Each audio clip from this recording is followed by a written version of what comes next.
আমি সত্যি সম্মানিত বোধ করছি এবং কিছুটা আশ্চর্য হয়েছি আপনারা এতক্ষণ অপেক্ষা করেছেন দেখে। আলহামদুলিল্লাহ, অপেক্ষা করার কারণে আল্লাহ আপনাদের উত্তম পুরস্কার দান করুক। আমার কণ্ঠস্বর কিছুটা ক্লান্ত মনে হতে পারে, কারণ আমি সত্যিই ক্লান্ত, কারণ টানা 8 ঘন্টার লেকচার ছিল।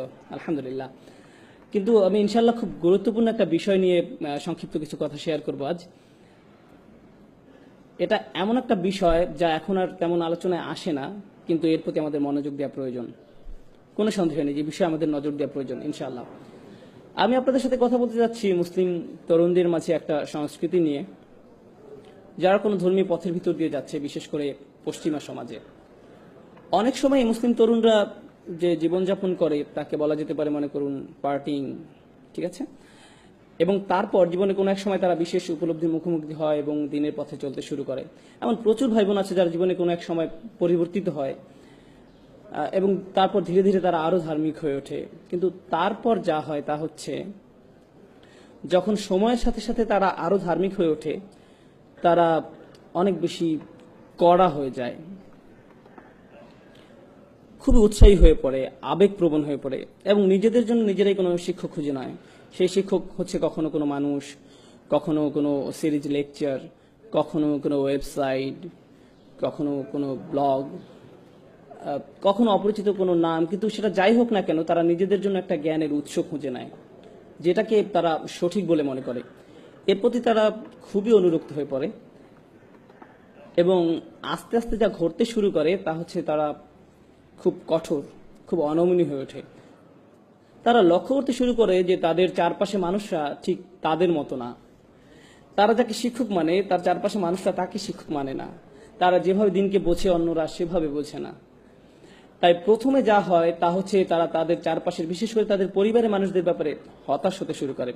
মুসলিম তরুণটি ভালোর দিকে পরিবর্তন হতে শুরু করলে সবার আগে যাদের প্রতি হতাশ হয় তাহলে তার পরিবার। কেন তোমরা বোঝো না? এটাই দিন পালনের সঠিক পথ। এবং এমন আরো অনেক অনেক সংঘর্ষের সৃষ্টি হয়।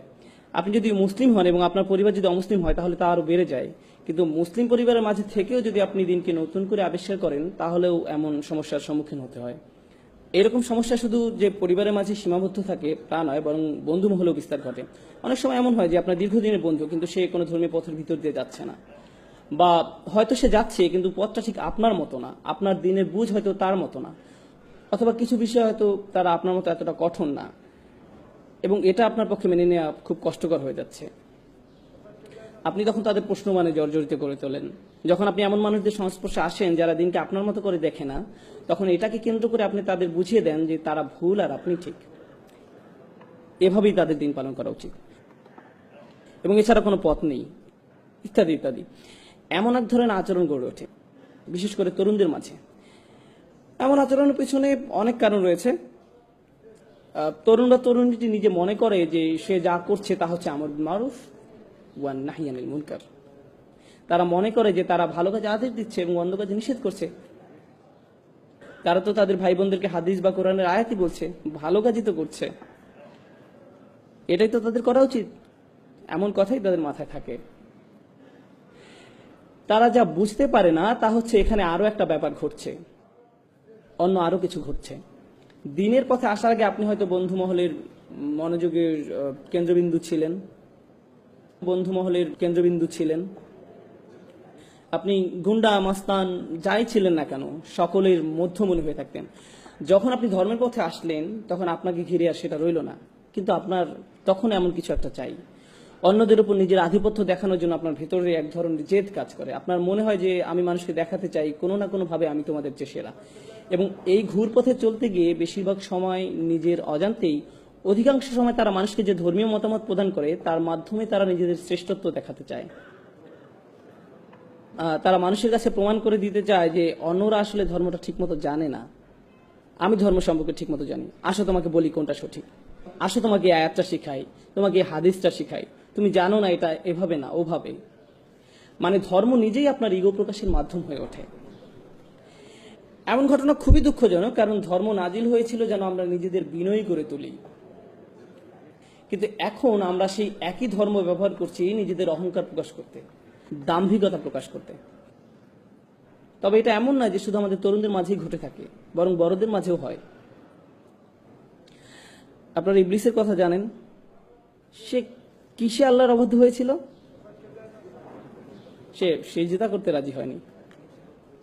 আদম আলাহিসাল্লামকে আল্লাহ কি কাজ দিতে যাচ্ছিলেন, কেমন উচ্চ বেতন তিনি পেতে যাচ্ছিলেন, আদম আলাহিসাল্লাম কি পদোন্নতি পেতে যাচ্ছিলেন, যেটা দেখে ইবলিস বলে উঠেছিল না না না না না, আমি এই কাজের জন্য বেশি উপযুক্ত। কি ছিল সেই কাজ? আল্লাহ তাআলা কি উদ্দেশ্যে মানুষ সৃষ্টি করেছিলেন? ইবাদতের উদ্দেশ্যে, ঠিক। এবং আদম আলাহিসাল্লামকে বলা হয়েছিল ইন্নী জাইলুন ফিল আরদি খলিফা। আল্লাহ ওনাকে কোথায় ন্যস্ত করেছিলেন? পৃথিবীতে। এবং এটা কি ছিল? আল্লাহর কাজ করার দায়িত্ব। এটা একটা ধর্মীয় উপাধি। আরো সহজভাবে যদি বলি, আদম আলাহিসাল্লামকে ধর্মীয় সম্মাননা দেওয়া হয়েছিল, দুনিয়াবী সম্মান না। উনাকে কোনো উচ্চ বেতন বা বিলাস বাড়ি দেওয়া হয়নি, ওনাকে ধর্মীয় মর্যাদা দেওয়া হয়েছিল। তাই আপনি যদি এই বিষয়টা নিয়ে ভাবেন তাহলে কিছুটা অবাক হবেন। ইবলিস এক ধর্মীয় মর্যাদার কারণে আদম আলাহিসাল্লামকে হিংসা করেছিল, তার ইগো প্রকাশ পেয়ে গিয়েছিল। কারণ সে মনে করেছিল আল্লাহর দ্বীনের কাজ করার জন্য আদমের চেয়ে সে বেশি যোগ্য, দ্বীনের কাজ করার জন্য আমি বেশি যোগ্য। এবং এই অহংকার প্রকাশ পেয়ে যায় যখন কেউ দাবি করে যে মসজিদের সভাপতি হওয়ার জন্য আমি বেশি উপযুক্ত, সভাপতি পদের জন্য আমি বেশি উপযুক্ত। তাকে কেন বেছে নেওয়া হলো? কেন তাকে এই কাজ দেওয়া হলো? কেন আমাকে নেওয়া হলো না? এটা একটা ধর্মীয় কাজ।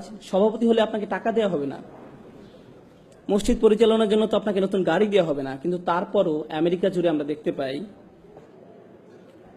কিসের জন্য মানুষ জান দিয়ে লড়ে যাচ্ছে? ধর্মীয় খেতাবের জন্য।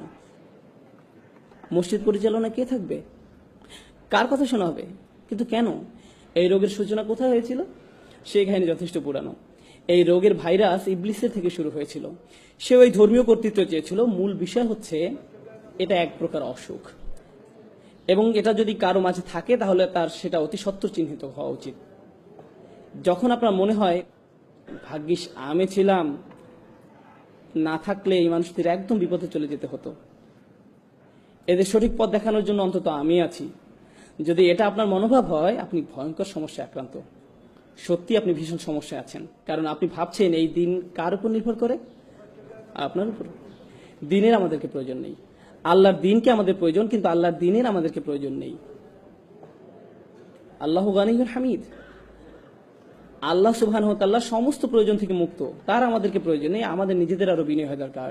আমি এতক্ষণ ধর্মীয় দৃষ্টিকোণ থেকে ইগোর কথা বলছিলাম, কিন্তু পরিবারের মাঝেও দেখা যায় যে আমরা বলছি আমি মারা গেলে এই পরিবার দেখাশোনা কে করবে, কে বিল পরিশোধ করবে, আমি না করলে কে এসব করবে, এমন ভাবনা আপনার মনে আসে, ঠিক। কিন্তু আপনারা জানেন আমাদের মৃত্যু কবে হবে সেটা নির্ধারণ করা আছে। কিন্তু আপনি যতই ভাবুন না কেন যে আমার এত টাকা জমাতে হবে বা অত টাকা জমাতে হবে, আমাকে প্রমোশন পেতে হবে বা ইত্যাদি, আপনি চিন্তা করেন আপনাকে কি কি করতে হবে। কিন্তু যদি আল্লাহ তাআলা ঠিক করেন যে আপনি আজ রাতে মারা যাবেন, তাহলে যা নির্ধারিত তাই হবে। এবং আমি চলে যাওয়ার পর আমার সন্তান, আমার স্ত্রী, আমার স্বামী, যেই হোক না কেন, আল্লাহ তাআলা ইতিমধ্যেই তাদের দেখাশোনা করছেন। এটা কখনোই ভাবা উচিত না যে আমি তাদের দেখাশোনা করছিলাম, আল্লাহ তাআলা তাদের খেয়াল রাখছিলেন। আমি নিজেকে ভোলাচ্ছিলাম এই ভেবে যে সবকিছু আমার উপর নির্ভর করে। কোনো কিছু আমার উপর নির্ভর করে না। কারো ভালো করার ক্ষমতা আমার নেই, সকল ক্ষমতা আল্লাহর। যেহেতু ইগোই মূল সমস্যা, ইগো কোত্থেকে আসে? আপনার মধ্যে ইগো তখনই জন্মায় যখন আপনি সত্যিকার অর্থে আল্লাহর মহত্বকে মূল্যায়ন করতে ব্যর্থ হন, যখন আপনি আল্লাহকে সমাদর করতে জানেন না, তখন আপনি আল্লাহকে প্রশংসা করার স্থানে নিজের ব্যাপারে উচ্চ ধারণা পোষণ করেন। এখান থেকেই অহংকারের শুরু। সমস্যাটার গোড়া এখানেই। সুতরাং ইনশাআল্লাহ প্রথমে যে বিষয়টা আমি বলতে চাই তা হলো, সেসব মানুষ যারা ধর্মের লেবাস পরে থাকে, তারা দেখতে ধার্মিক, তাদের কথাবার্তা ধার্মিক, তাদের জ্ঞান আছে, আল্লাহ তাআলা যেন আমাদেরকে এইসব হতে রক্ষা করেন। এটা খুবই ভয়াবহ সমস্যা। এদেরকে যে মানুষটা দাড়ি নেই তার চেয়ে বেশি প্র্যাকটিসিং মনে হয়। অনেক বোনদের, যেসব বোনরা হিজাব পালন করে না, তাদের চেয়ে বেশি আল্লাহ ভীরু মনে হতে পারে। তাদেরকে বাইরে থেকে দেখতে খুবই ভালো লাগে, কিন্তু তাদের মধ্যে ইগো আছে। আপনার ভিতরে অন্যের সামনে নিজেকে মহান রূপে উপস্থাপন করার তাড়না আছে। আপনার মনে হয় যে আপনি বেশি ধার্মিক, আপনি বেশি যোগ্য, আপনি অন্যদের থেকে ভালো অবস্থানে আছেন। আর আপনি যদি মনের ভিতর আরেকজন মুসলিমকে ছোট করে দেখেন, তার অবস্থা যেমনই হোক না কেন, আপনি যদি এটা করেন, তাহলে আপনার হৃদয়ে যে জিনিসটা বাসা বেঁধেছে তা হলো কিবর, অহংকার।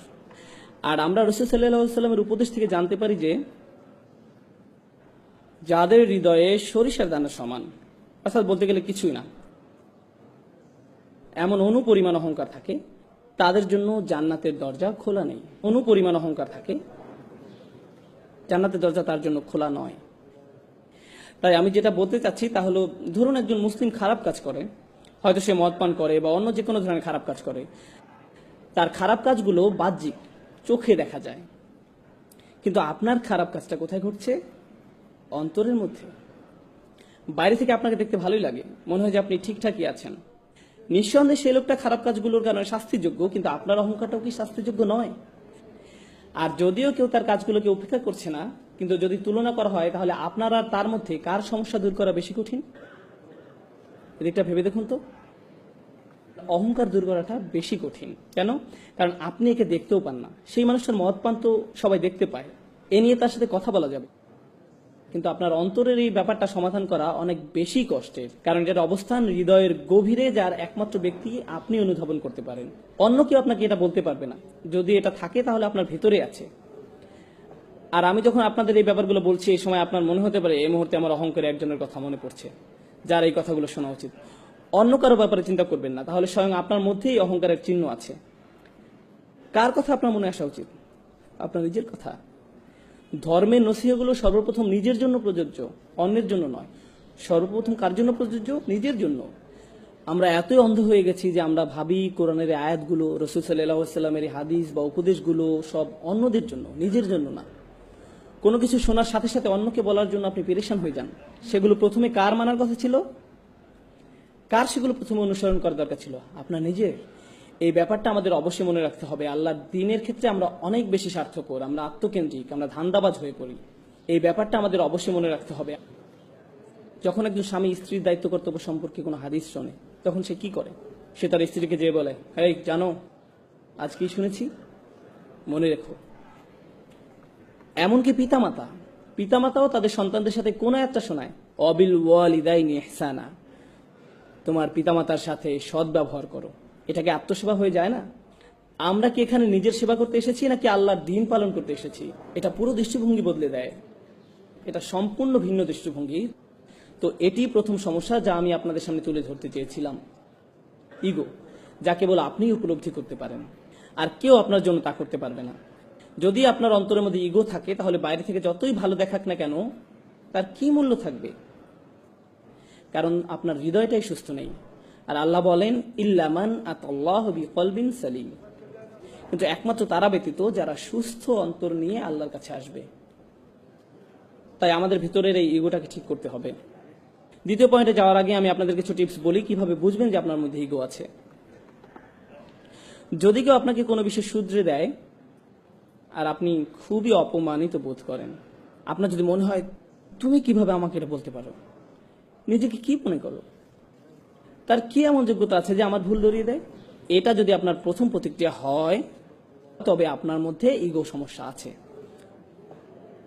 সেই লোকটা যদি ভুলও হয়ে থাকে, তার হয়তো সেটা বলা উচিত হয়নি, তারপরও আপনার প্রাথমিক প্রতিক্রিয়া এমন হবে না যে সে কে এটা আমাকে বলা, বরং আপনার প্রতিক্রিয়া হবে, হয়তো এই মন্তব্যের মধ্যে দিয়ে আল্লাহ আমার নিজের কোনো অনুচিত কাজের দিকে মনোযোগ দিতে বলছেন। আচ্ছা, এটা যদি 100% সত্য নয়, কিন্তু তার কথার মধ্যে সামান্য অংশ কি সত্য? এর মাঝে কি 1% সত্য, 0.5% সঠিক? তার কথার মধ্যে যতটুকু সত্য ততটুকুই আমি গ্রহণ করি। আমার নিজেকে বাঁচাতে হবে। সে কে আমাকে এগুলো বলার? নিজের মধ্যে এমন মানসিকতা গড়ে তুলবেন না। বাজে কথার মধ্যে থেকেও ভালোটুকু বের করে আনুন, আর বাকিটা বাদ দিন। যদি আপনার ভিতরে সব আলোচনা অংশ নেওয়ার তাড়না কাজ করে, যদি আপনার মনে হয় যে আলোচনার মধ্যে যে কোনো ভাবেই নিজের মতামত শোনাতেই হবে, আলোচনা শেষে আপনার মত গ্রহণ না করা হলে যদি আপনি খুবই অপমানিত বোধ করেন, হয়তো আপনি একটা মত দিয়েছেন, অন্যজন আরেকটা মত দিয়েছে, আর শেষে তার মতটাই গ্রহণ করা হয়েছে, আর তখন আপনি রাগান্বিত হয়ে সেখান থেকে চলে গেলেন, তাহলে আপনার ইগো প্রবলেম আছে। বিশেষ করে ধর্ম সম্পর্কিত কোনো ব্যাপারে হতে পারে, কোনো মসজিদে বসে কয়েকজন আলোচনা করছে যে তাদের কি করা উচিত এই ব্যাপারে, সেখানে আপনি আপনার মতামত দিলেন, সাথে অন্যরাও দিল, আর এই আলোচনা আল্লাহ সন্তুষ্টির জন্যই হচ্ছে, তাই না? আপনি মসজিদ বিষয়ে অথবা অন্য কোনো ব্যাপারে যে মতবাদটা দিলেন, সেটা কাকে খুশি করার জন্য? আল্লাহকে খুশি করার জন্য। আপনি তো সেটা নিজের জন্য দেননি। দেখা যাক আমার মতে প্রাধান্য পায় কিনা, এটা তো আপনার লক্ষ্য ছিল না। আর যদি সেজন্যই দিয়ে থাকেন, তাহলে আপনার চিন্তার মধ্যে সমস্যা আছে। তো আপনি যদি প্রকৃতপক্ষে আল্লাহর সন্তুষ্টির জন্য কোনো বিষয়ে আন্তরিক মতামত দেন, তাহলে ইতিমধ্যে কি আপনার পক্ষে সব লেখা হয়নি? আল্লাহ সন্তুষ্টির জন্য কোনো বিষয়ে আন্তরিক মত দেন, তাহলে কি আপনার জন্য সওয়াব পেয়ে গেলেন না? হ্যাঁ, আল্লাহ আপনাকে আপনার প্রাপ্য পুরস্কার দেবেন। তাই লোকের আপনার মতামত গ্রহণ করুক আর না করুক, আপনি ইতিমধ্যে সওয়াব পেয়ে গেছেন। তাই লোকের আপনার মতামত গ্রহণ করুক আর না করুক, সেটা আপনার কাছে কোনো গুরুত্বপূর্ণ ব্যাপার নয়। কারণ আপনি যে জিনিসটা চেয়েছিলেন তা তো আপনি পেয়ে গেছেন। কিন্তু আপনার নিয়ত যদি আল্লাহ সন্তুষ্ট অর্জন না হয়ে নিজের মতামতের প্রাধান্য হয়, তাহলে আপনি বলবেন, না, আমি আমার মত দিয়েছি যাতে এটাই প্রধান মত হয়, আর সেটা না হওয়াতে আমি অপমানিত বোধ করছি। এভাবে নিজেকে সহজেই যাচাই করা যেতে পারে। অন্যকে আপনার ইগো চেক করতে পারবে না। যদি আপনি কষ্ট পান, তাহলে নিজেকে নিজে প্রশ্ন করুন। এই ব্যাপারগুলো চর্চা করা অনেকটাই কঠিন, তারপর আমাদের নিজেদেরকে যাচাই করা চালিয়ে যেতে হবে। সুতরাং প্রথম সমস্যাটা হলো ইগো, যাদেরকে বাইরে থেকে ধার্মিক মনে হয় কিন্তু ভেতরে নিজেদের অন্য থেকে বড় করে উপস্থাপন করার ধারণা কাজ করে। দ্বিতীয় সমস্যাটাও অনেকটা একই ধরনের। বাইরে থেকে ধার্মিক মনে হয়, বেশ ভালো লাগে, জ্ঞানী মনে হয়, মুখে ভালো কথাও বলে, ভালো পোশাক পরে, সবকিছুই চমৎকার। তাকে দেখে যে কেউ বলবে এই ভাইটা আসলে অসাধারণ একজন মানুষ। কিন্তু ভেতর ভিতরে কি হয় জানেন? প্রথম ক্ষেত্রে নিজের মধ্যে ইগো জন্ম নেয়, আর দ্বিতীয় সমস্যা হলো হৃদয় কঠিন হয়ে পড়ে। তখন আল্লাহর কথা আপনাকে আর নাড়া দেয় না, কোরআন শুনেও আপনি কিছু অনুভব করেন না। অনেক দিন হয়ে গেছে আপনি সালাতে দাঁড়িয়ে কাঁদেন না, আপনার হৃদয়ে কোনো অনুভূতি ছুঁয়ে যায় না।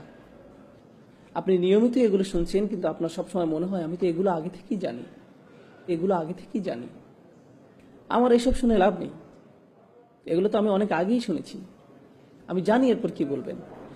সালাতে দাঁড়িয়ে আপনি ভাবতে থাকেন ইমাম সাহেবের তেলাওয়াত আরো শুদ্ধ হতে পারতো, তার কলকলাটা আরো ভালো হতে পারতো, তিনি মতটা যথেষ্ট লম্বা করেননি, গুন্নাটা, এসবই আপনার সালাতের মাঝে হচ্ছে। এটা কিসের লক্ষ্য জানেন? আপনার তাজবিদ ভালো, কিন্তু হৃদয় কঠিন। আল্লাহর কালামও কি আপনাকে নাড়া দেওয়ার জন্য যথেষ্ট নয়? সেগুলো শুনেও কি আপনার হৃদয় বিগলিত হয় না? আপনি কেবল সেগুলো কি অবচেতন মনেই শুনে যান?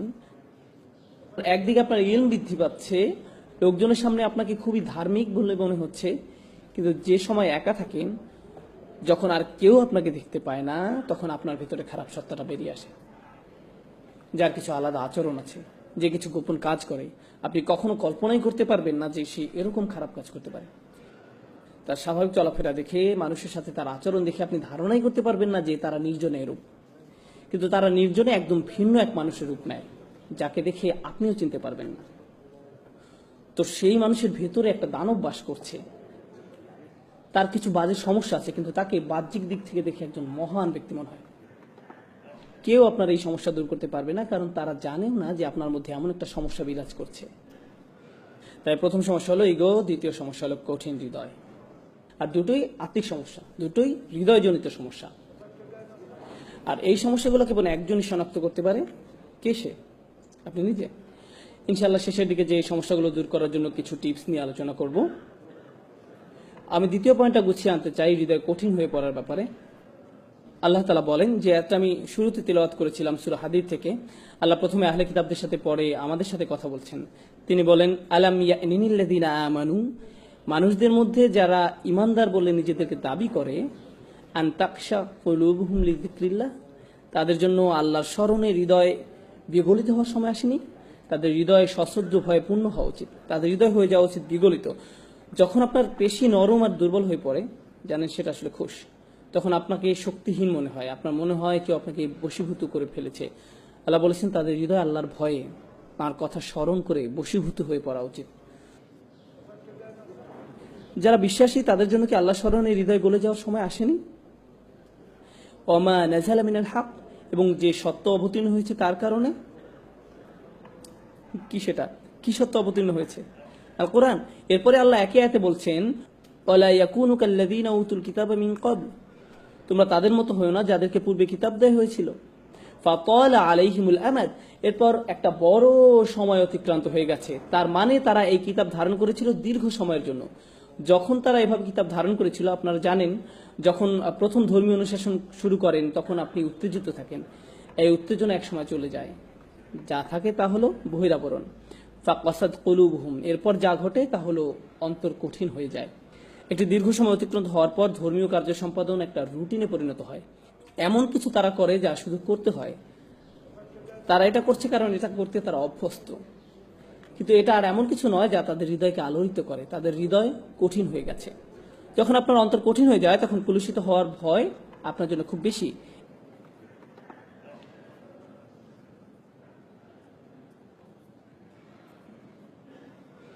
এজন্য আয়াতে বলা হয়েছে ওয়াকাসিরুম মিনহুম ফাসিকুন, তাদের অধিকাংশই পাপাচারী। তাদের বড় একটা সংখ্যা হলো খারাপ। আয়াতটি শেষ হয়েছে আহলে কিতাবদের দিয়ে, কিন্তু কি দিয়ে শুরু হয়েছিল? আলাম ইয়ানিল্লাযীনা আমানু। আলোচনাটি আসলে তাদের নিয়ে যারা বিশ্বাস স্থাপন করেছে আর কিভাবে তাদের অন্তর কঠিন হয়ে গেছে। আর এটা যদি আপনার ভিতরে অনুভব করতে পারেন, কেউ আপনাকে বলে দিতে পারবে না, এটা কেউ আপনাকে বলে দিতে পারবে না। আমি আবার বলছি, আপনার জন্য এটা অনুমান করতে পারবে না। একমাত্র যে এটা ধরতে পারবে সে ব্যক্তি হলো আপনি নিজে, অন্য কেউ নয়। আপনি আল্লাহর সামনে কতটুকু বিনয়ী, আপনি অন্যদের সামনে কতটুকু বিনয়ী, এই বিষয়টা আপনাকে বলে দিতে পারবো না, আমি আপনাকে বলে দিতে পারবো না, একমাত্র আপনিই বলতে পারবেন। আপনি যদি কখনো হতাশায় ভোগেন, আপনি বুঝতে পারবেন যে আপনার অন্তর আসলে কঠিন হয়ে গেছে, আর আপনি নিজে এই সমস্যাটা আপনার মধ্যে বাড়তে দিয়েছেন। যখন কোনো ধর্মীয় ব্যক্তির উপস্থিতি খুবই ভীতিকর মনে হয়, কোনো দেখতে ধার্মিক লোক, তাকে দেখার সাথে সাথে আপনার মনে ভীতি তৈরি হয়, তাদের সাথে কথা বলতে আপনি আতঙ্কিত হন, তাদের আশপাশে যাওয়া আতঙ্কজনক হয় আপনার জন্য, আপনি আতঙ্কগ্রস্ত হয়ে পড়েন। অনেক সময় যেসব বোন হিজাব পরেন না, তারা হিজাব পরা একজনকে আসতে দেখলে তারা রাস্তা ক্রস করে অন্যদিকে চলে যান, ওই যে হিজাব পুলিশ আসছে এবং সে নিশ্চয়ই আমাকে এমন কিছু বলবে যে আমার মন খারাপ করে দিবে। এখন একদিকে এটা ভয়ের কারণ, অন্যদিকে কখনো এটা সত্যি। কিছু মানুষ রয়েছে যারা অন্যদের নিচু চোখে দেখে, তারা অন্যদের প্রতি মারাত্মক অধ্যত আচরণ করে। এখন আপনি আমাকে বলুন, কিছুদিন আগেও না আপনি পার্টি মাতিয়ে রাখতেন? যারা আপনার সাথে এভাবে কথা বলে তাদের আপনি কিভাবে জবাব দেন? আপনি কি ভুলে গেছেন যে আপনি কোথা থেকে এসেছেন, আল্লাহ আপনাকে কোথায় নিয়ে এসেছে? কারণ মানুষ ভুলে যায় যে তারা কি ছিল আর আল্লাহ তাদের কোথায় এনেছেন। তারপর কয়েক বছর অতিক্রান্ত হওয়ার পর যখন তারা ভালো হয়ে যায়, তখন এমন কাউকে দেখলে তারা বলে আস্তাগফিরুল্লাহ, সে এমন কিভাবে হলো? আপনি কোথায় ছিলেন? এই লোককে দেখে তো আপনার শিক্ষা নেওয়া উচিত। আপনি তো ঠিক তার মতোই ছিলেন। আল্লাহর যে রহমত আপনার উপর বর্ষিত হয়েছে তা আপনার স্মরণ করা উচিত। কুনতুম আলা শাফা হুফরাতিন মিনান নার, আপনি দোজখের একেবারে প্রান্তে ছিলেন। ফাআনকাযাকুম মিনহা, তিনি আপনাকে রক্ষা করেছেন। আর সেই আয়াতে আল্লাহ বলছেন ফাআল্লাফা বাইনা কুলুবিকুম, তিনি তোমাদের অন্তরে ভালোবাসা সৃষ্টি করেছেন। আপনারা আপনাদের অন্তরসমূহের মাঝে যদি ভালোবাসা পেতে যান, তাহলে আপনাকে মনে রাখতে হবে যে আপনি নিজেও একদিন এই পথে ছিলেন এবং আপনাকে সেখান থেকে রক্ষা করা হয়েছে।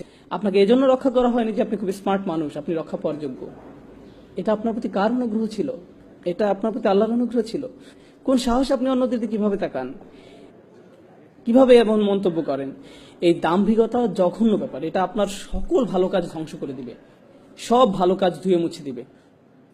অধিকাংশ ক্ষেত্রেই আমাদের যুবকরা যারা তীব্র বিতর্কে লিপ্ত হয়, যে কোনো বিষয় নিয়ে হতে পারে ধর্মতত্ত্বের বিষয়, হতে পারে ফিকের বিষয়, হতে পারে একটা সংগঠনের পদ নিয়ে, যে কোনো ব্যাপার নিয়েই হোক না কেন, আপনারা জানেন বিতর্কের মূল কারণ কি? ইগো। আসলে এটা আত্ম অহংকারের কারণে হয়ে থাকে। মানুষ স্কলারদের সম্পর্কে কথা বলে যেন তারা ক্রীড়াবিদকে নিয়ে কথা বলছে। ওই যে ওনার কথা আমার একদম পছন্দ হয় না, আমাকে মাফ করবেন, আপনি জানেন তিনি কত পরিশ্রম করেন আল্লাহর সন্তুষ্টির জন্য। যদি আপনি তার সাথে একমত নাও হন, প্রকৃত ব্যাপার হলো তিনি তার বাড়ি ত্যাগ করেছেন। তিনি যদি স্কলার নাও হন না কেন, তিনি বিশ্বের এক প্রান্ত থেকে আরেক প্রান্তে ভ্রমণ করেছেন শুধু জ্ঞান অর্জনের জন্য। রাতের পর রাত ব্যয় করেছেন প্রার্থনা করে, মুখস্থ করে, অধ্যয়ন করে। আর আপনি তার সম্বন্ধে এমন কি বা জানেন? তিনি কি বলছেন আমি পছন্দ করি না, আমার মনে হয় তিনি বিপদগামী। কোন সাহসে আপনি এটা বলেন? আপনি কি করেছেন? কিসে আপনার এমন অবস্থান নিয়ে যায় যে আপনি তার সম্বন্ধে এমন মন্তব্য করেন? আপনি যে কোনো মুসলিমের সাথে দ্বিমত পোষণ করতে পারেন, আপনার সাথে তার মতামত নাই মিলতে পারে। এক্ষেত্রে তাদের প্রতি আপনার প্রথম দৃষ্টিভঙ্গিটা কেমন হওয়া উচিত? আপনার কি এমন রায় দেওয়া উচিত যে তারা জাহান্নামের পথে? যদি আপনি সত্যিই তাদের ব্যাপারে উদ্বিগ্ন হয়ে থাকেন, সত্যিই তাদের ব্যাপার নিয়ে চিন্তিত হয়ে থাকেন, তাহলে তাদের এই সমস্যা নিয়ে আপনি অন্য কারোর সাথে কথা বলবেন না। আপনি কার সাথে কথা বলবেন? তাদের সাথেই কথা বলবেন। আপনি সরাসরি তাদের সাথেই কথা বলবেন যদি আপনার মাঝে আন্তরিকতা থেকে থাকে। তাহলে আপনি আপনার উৎকণ্ঠার কথা অন্য কারো কাছে বলবেন না। অন্যথায় আপনার মাঝে আন্তরিকতার অভাব পরিলক্ষিত হয়। এর ফলে বোঝা যায় যে আপনার মাঝে ইগো আছে। আপনার নিজ দলের প্রতি আপনি পক্ষপাতিত্ব দেখাচ্ছেন, নিজ মতের পক্ষে দাঁড়িয়েছেন, বা অন্য সম্পর্কে আপনি যা তা বলছেন। এটা অপরিপক্ক, এটা দাম্ভিকতা, আত্মহংকারমূলক। এটা তাই যদি আমাদের অবস্থা এই পর্যায়ে এসে পৌঁছে, তাহলে আমাদের মধ্যে প্রতিষেধক প্রয়োজন। সর্বপ্রথম প্রতিষেধক হলো আশা। আশা হারিয়ে যায়নি। সুবহানাল্লাহ। পরবর্তী আয়াতে আল্লাহ চমৎকার করে বলছেন, ইয়ালামু, তোমরা জেনে রাখো, আন্নাল্লাহা ইউহয়িল আরদা বা'দা মাউতিহা, অবশ্যই আল্লাহ ভূভাগকে তার মৃত্যুর পর পুনরুজ্জীবিত করেন। পূর্ববর্তী আয়াতে আল্লাহ অন্তরসমূহ সম্পর্কে কথা বলেছিলেন, আর এখন তিনি কি বিষয়ে কথা বলছেন? ভূপৃষ্ঠকে জীবন দেওয়া সম্পর্কে। আল্লাহ আপনাদের বলছেন যে যেভাবে আল্লাহ পৃথিবী পৃষ্ঠকে জীবন দান করতে পারেন মৃত্যুর পরে, ঠিক সেভাবে আল্লাহ আপনার অন্তরকেও জীবন দান করতে পারেন। আপনার অন্তর পুনরায় কোমল হতে পারে। আমরা অলৌকিক নিদর্শনাবলী প্রকাশ করেছি যাতে তোমরা বুঝতে পারো। বুঝতে পেরেছেন? আপনার জন্য আশা রয়েছে। আপনি আপনার অন্তরকে পরিষ্কার করে নিতে পারেন, এটা সম্ভব। আল্লাহ যদি শুষ্ক জমিনে প্রাণের সঞ্চার করতে পারেন, তিনি আপনার অন্তরকেও পুনরায় জীবিত করতে পারেন।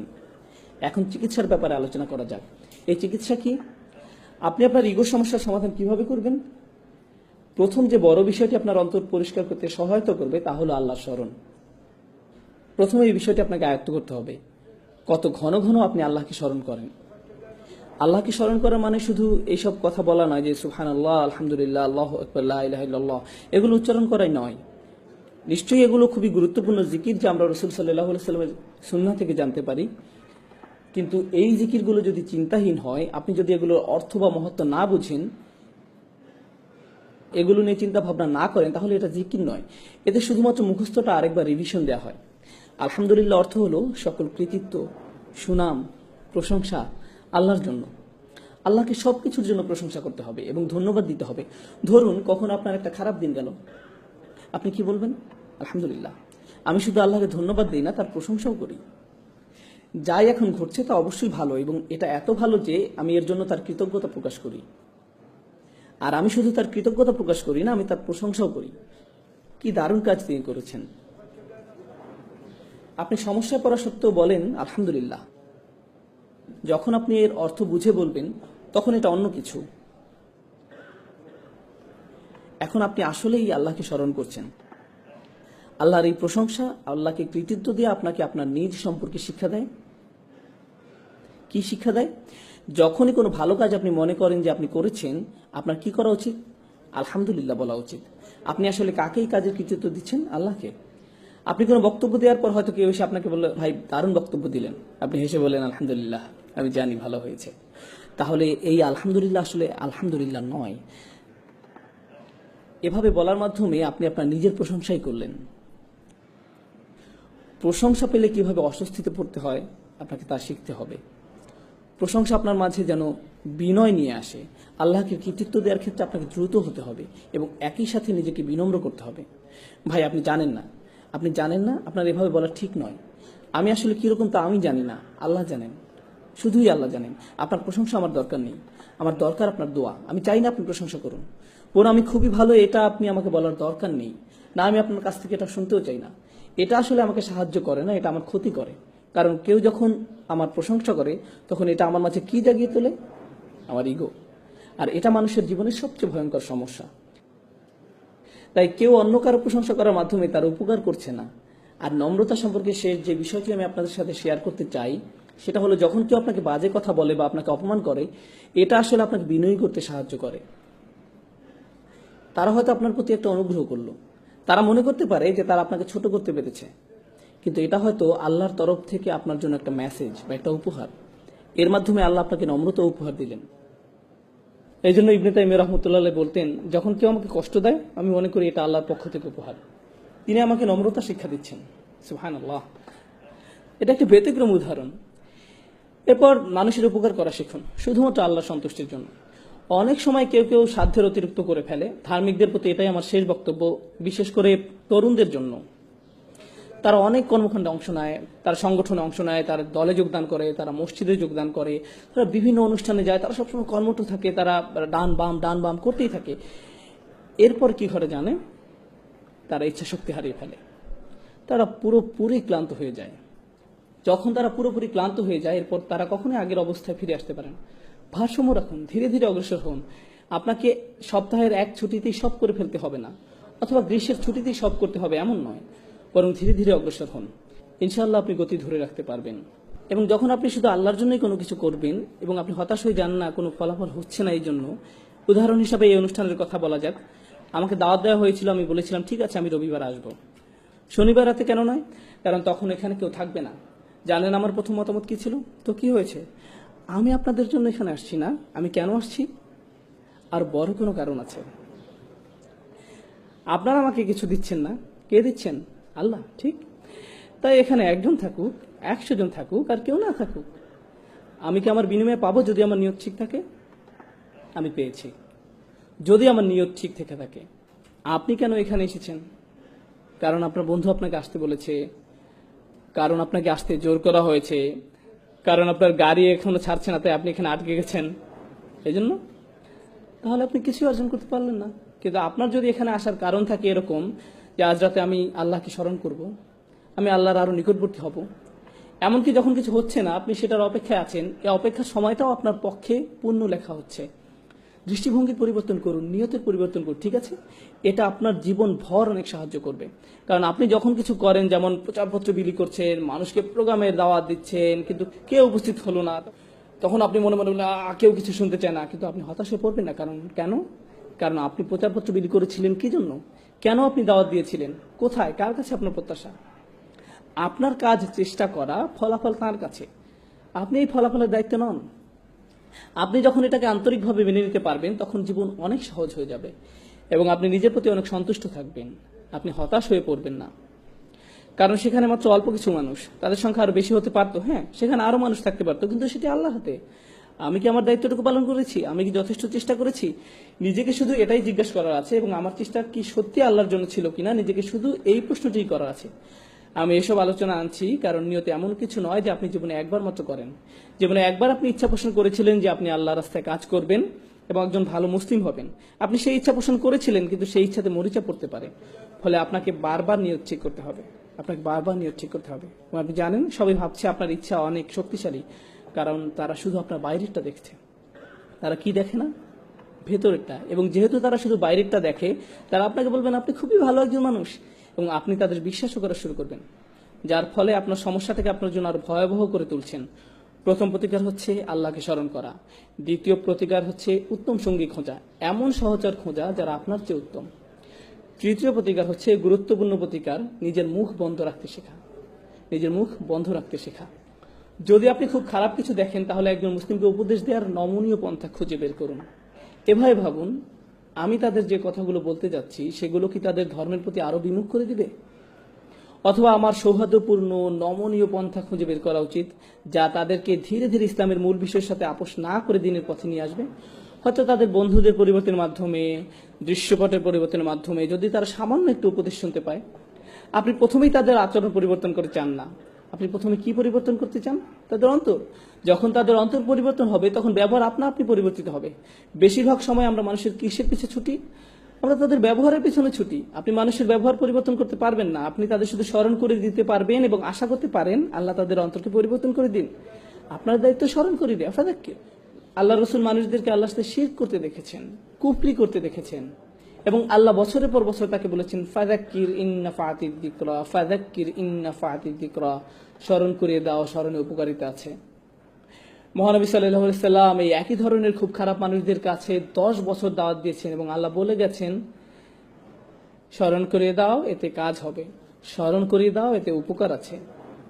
আপনি কাউকে স্মরণ করে দিলেন, এতে কোনো ফল পাওয়া যায় না। যখন আপনি বলেন আমি তাকে স্মরণ করে দিয়েছিলাম, সে পাত্তাই দেয়নি, তাকে স্মরণ করে দেওয়ার মাঝে কোনো উপকার নেই। নবী সাল্লাল্লাহু আলাইহি সাল্লামের জীবনে দেখুন তিনি কি পরিমাণ স্মরণ করে দিতেন, এবং আল্লাহ বলে যেতেন আপনি হয়তো উপকারিতা দেখতে পাচ্ছেন না, কিন্তু সেখানে উপকারিতা আছে। হ্যাঁ, উপকারিতা আছে। এবং আন্তরিকভাবে মনে করিয়ে দেয়া থেকে উপকারিতা প্রথম কে পাবে? সেই ব্যক্তি যে স্মরণ করিয়ে দেয়। কে প্রথম উপকৃত হচ্ছে? আপনি। কারণ আপনি স্বীকার করে নিয়েছেন যে শব্দগুলো আপনার মুখ থেকে বের হচ্ছে, কিন্তু প্রভাব কোথা থেকে আসবে? আল্লাহ তাআলার পক্ষ থেকে। এবং যদি আপনার কথায় কাজ না হয়, তাহলে হয়তো কার মাঝে কিছু সমস্যা আছে, আপনার মাঝে। আপনার প্রথম প্রতিক্রিয়া এমন হওয়া উচিত নয় যে তার মাঝে কিছু সমস্যা আছে, সে আমার কথা শোনে না। এটি প্রথম প্রতিক্রিয়া হওয়া উচিত নয়। আপনি জানেন নবী সাল্লাল্লাহু আলাইহি সাল্লাম যখন মানুষকে উপদেশ দিতেন, দাওয়াত দিতেন, এবং তারা ওনার কথা শুনতো না, তখন ওনার মনে চিন্তা উকি দিত, হয়তো আমি আমার দায়িত্ব ঠিকভাবে পালন করতে পারছি না, হয়তো আমি এই কথাগুলো আরো ভালোভাবে বলতে পারতাম। এবং তখন আল্লাহ তাআলা তাকে মনে করে দিতেন, না না না, আপনি আপনার দায়িত্ব ঠিকভাবে পালন করেছেন, আপনার যা করার কথা আপনি তাই করেছেন, আপনি শুধু সতর্ক করে যান, আপনি শুধু সতর্ক করে যান, ফলাফল নিয়ে দুশ্চিন্তা করবেন না, আপনার যা করার কথা শুধু তা করে যান। এই লাইনগুলোর সাথে শেষ যে আয়াতটি আমার মাথায় এসেছে, আমার এটি আপনাদের সাথে শেয়ার করা উচিত, কারণ এটি এই ইস্যুর জন্য গুরুত্বপূর্ণ। ইনশাআল্লাহ দুটি আয়াত, একটি সূরা শুরা, সূরা নম্বর 42, এবং আরেকটি আয়াত যেখানে নবী সাল্লাল্লাহু আলাইহি সাল্লামকে উপদেশ দেওয়া হয়েছিল সূরা আলে ইমরান, তার মানে দুটি আয়াত।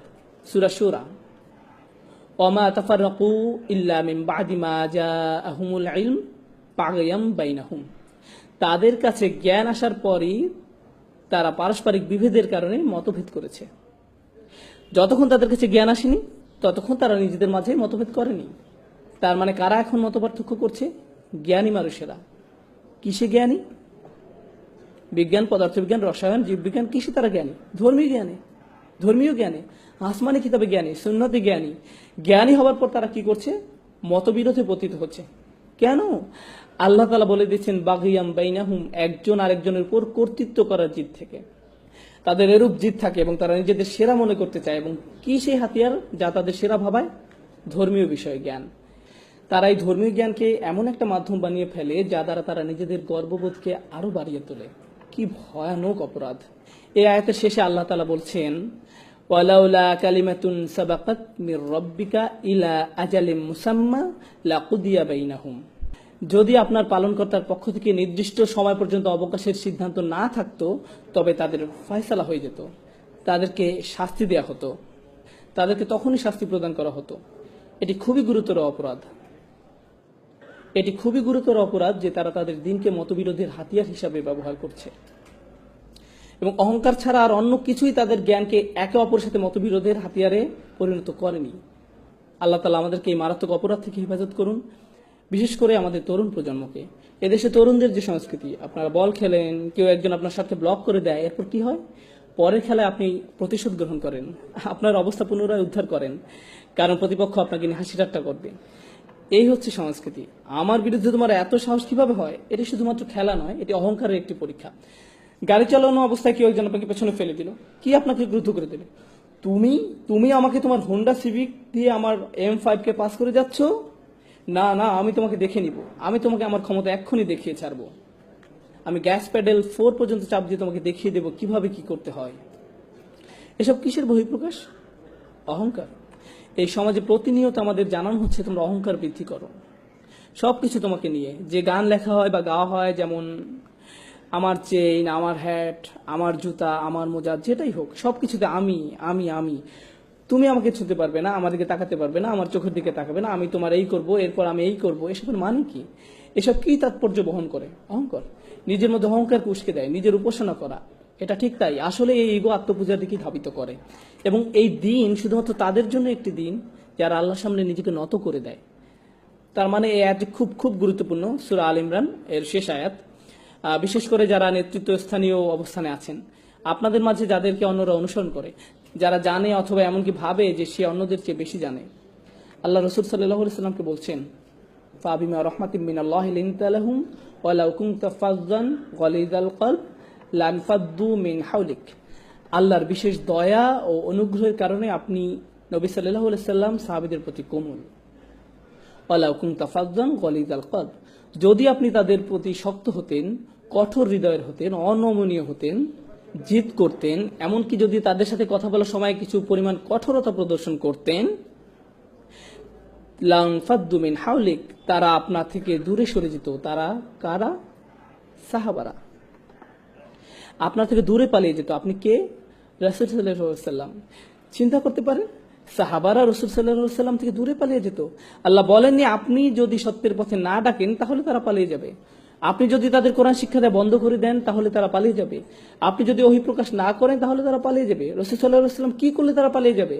তিনি এখনো কোরআন শিক্ষা দিচ্ছেন, এখনো সত্যের সন্ধান দিচ্ছেন, সবকিছুই ঠিক আছে। শুধুমাত্র কি পরিবর্তনের কথা এই আয়াতে বলা হয়েছে যা তাদেরকে দূরে সরিয়ে দিবে?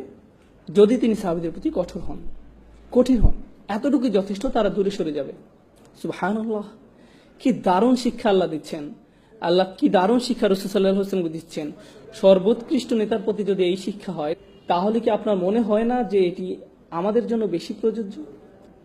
এটি অবশ্যই প্রযোজ্য। যদি আপনি কোনো নেতৃস্থানীয় অবস্থানে থাকেন, যদি আপনাদেরকে হাত ওঠাতে বলি, হাত ওঠানোর দরকার নেই, কথার কথা আমি যদি হাত দেখাতে বলতাম আপনারা কয়জন নেতৃস্থানীয় আছেন আপনি জানেন? আপনাদের প্রত্যেকের হাত ওঠানো উচিত।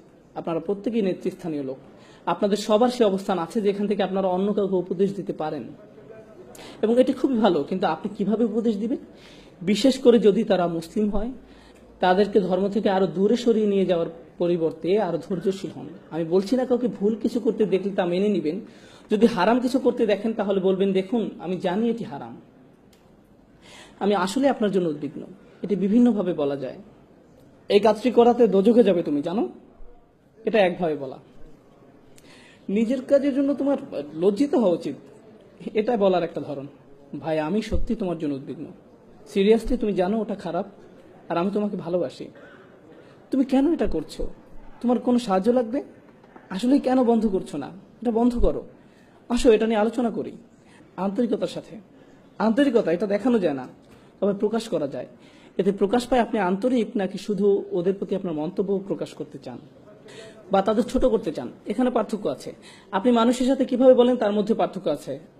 আদিল্লাতিন আলাল মুমিনিন, তারা মুসলমানদের প্রতি বিনম্র আচরণ করে। কোরআনে এভাবে বলা আছে, কিন্তু আপনি কিভাবে জানবেন আপনি আন্তরিক কিনা? এ আয়াতে এটা বলা আছে। এরপরে আমরা শেষ করব। ফাআফু আনহুম ওয়াস্তাগফির লাহুম ওয়াশাওিরহুম ফিল আমর, কাজেই আপনি তাদের ক্ষমা করে দিন, তাদের জন্য মাগফিরাত কামনা করুন এবং কাজে কর্মে তাদের সাথে পরামর্শ করুন। তাদের ভুলের পর আপনি তাদের প্রতি সহনশীল যদি তারা ভুল করে ফেলে। প্রথম কাজ, তাদের মমতার সাথে ক্ষমা করে দিন, ফাআফু আনহুম। এরপর আল্লাহ সুবহানাহু ওয়া তাআলার কাছে ক্ষমা প্রার্থনা করুন। আল্লাহর কাছে ক্ষমা প্রার্থনা মানে এই নয়, ধরুন কোনো ভাই কিছু করলো আর আপনি বললেন এই যাই হোক আল্লাহ তাআলা তোমাকে ক্ষমা করে দিক, এটা ফাস্তাগফির লাহুম নয়। আপনি কখন তাদের জন্য আল্লাহর কাছে ক্ষমা চাইবেন? যখন আপনি নিজের জন্য আল্লাহর কাছে ক্ষমা চাইছেন নির্জনে। নির্জনে প্রার্থনার মানে কি? আন্তরিকতা, ওটা আন্তরিক, অকৃত্রিম। সবার সামনে যদি বলেন ভাই তুমি অনেক ভুলের মধ্যে আছো, আল্লাহ তাআলা তোমাকে ক্ষমা করুন, আমি তোমার জন্য দোয়া করব, আয়াতে এটা বলা হয়নি। ওটা আসলে কিসের প্রকাশ? দম্ভ, অহংকার। তাদের জন্য আন্তরিকভাবে নির্জনে দোয়া করুন, ফাস্তাগফির লাহুম। আর ওরা যাতে বোঝে যে আপনি ওদেরকে ভদ্র মানুষ মনে করেন, ওয়াশাওিরহুম ফিল আমর, তাদের সাথে পরামর্শ করুন, তাদের মতামত গ্রহণ করুন, তাদের মতামত জানতে চান, তাদেরকে ভদ্র মানুষ হিসাবে গণ্য করুন। রাসূল সাল্লাল্লাহু আলাইহি ওয়াসাল্লামের কারোর সাথে পরামর্শ করার প্রয়োজন ছিল না। ওনার কাছে যা নাজিল হতো ওহী, সে অনুযায়ী উনি সিদ্ধান্ত দিতে পারতেন। কিন্তু আল্লাহ সুবহানাহু ওয়া তাআলা ওনাকে সিদ্ধান্ত গ্রহণে অন্যদের সাথে পরামর্শ করার আদেশ দিয়েছেন। কেন? যাতে তারা অনুভব করে কি সংযুক্ত, সম্মানিত। এটা একজন নেতার চারিত্রিক বৈশিষ্ট্য হওয়া উচিত। উনি তাঁর অধীনে যারা ছিল তাদেরকে বুঝতে দিয়েছেন যে তারাও সম্মানিত। ওয়াশাওিরহুম ফিল আমর, এবং কাজে কর্মে তাদের সাথে পরামর্শ করুন।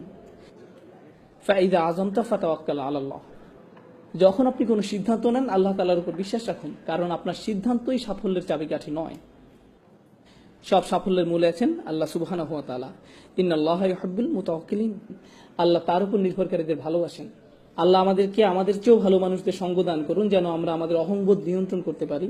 আল্লাহ সুবহানাহু ওয়া তাআলা আমাদের এই তৌফিক দিন যেন আমরা আমাদের আশেপাশে মানুষদের সদ উপদেশ দিতে পারি। যারা বলে লা ইলাহা ইল্লাল্লাহ, যারা আমাদের সাথে এই চমৎকার কালেমায় বিশ্বাস করে, তারা আমাদের রক্তের সম্পর্কের আত্মীয়ের থেকেও অনেক বেশি ভালোবাসার দাবি রাখেন। লা ইলাহা ইল্লাল্লাহ আমাদের রক্তের বন্ধন থেকেও বেশি কাছের করে দেয়। আমরা যেন সব মুসলিমদের সাথে সেই রকমের ভালোবাসা এবং সহমর্মিতা অনুভব করতে পারি, আন্তরিকতা তাদের প্রতি প্রকাশ করতে পারি। আল্লাহ আমাদেরকে সেই তৌফিক দান করুন, আমিন। ভালো উপদেশ যাদের প্রয়োজন তাদের অন্তরে যেন তা প্রবেশ করতে পারে, আল্লাহ সেই তৌফিক দান করুন। আল্লাহ সুবহানাহু ওয়া তাআলা আমাদের উপদেশ গ্রহণ করার ক্ষমতা দিন, আমরা যেন এর সবটুকু ভালো গ্রহণ করতে সমর্থ হই এবং উপদেশ যেন আমাদের অহংবোধ বাড়িয়ে তোলার কোনো মাধ্যম না হয়ে ওঠে। আল্লাহ আমাদেরকে তার সামনে বিনম্র রাখুন, আমাদের অতীত ভুলগুলো ক্ষমা করে দিন, আমরা যেন প্রতিনিয়ত আমাদের অন্তঃকরণকে পরিশুদ্ধ করি। আল্লাহ আমাদেরকে সেই তৌফিক দান করুন, আমিন। এবং পরিশেষে আমি প্রার্থনা করি আল্লাহ যেন আমাদের অন্যান্য সব সম্মেলনের মতো এই সম্মেলনও সব ভালো কাজ, আমাদের সকল ভুল ভ্রান্তি ক্ষমা করে কবুল করে নেন। এমনকি আমাদের অজু, আমাদের নামাজ, আমাদের দোয়া, আমাদের ভুলটুকু ছাড়া সবকিছু আল্লাহ কবুল করে নিন। আল্লাহ যেন আমাদের সবকিছু কবুল করে নেন। আল্লাহ আমাদের সবার ভুল ভ্রান্তি মাফ করে দিয়ে আমাদের সবার ইবাদত কবুল করে নিন, আমিন। ربنا تقبل منا إنك أنت السميع العليم وتب علينا يا مولانا إنك أنت التواب الرحيم وصلى الله تعالى على خير خلقه محمد وعلى آله وصحبه أجمعين والسلام عليكم ورحمة الله وبركاته.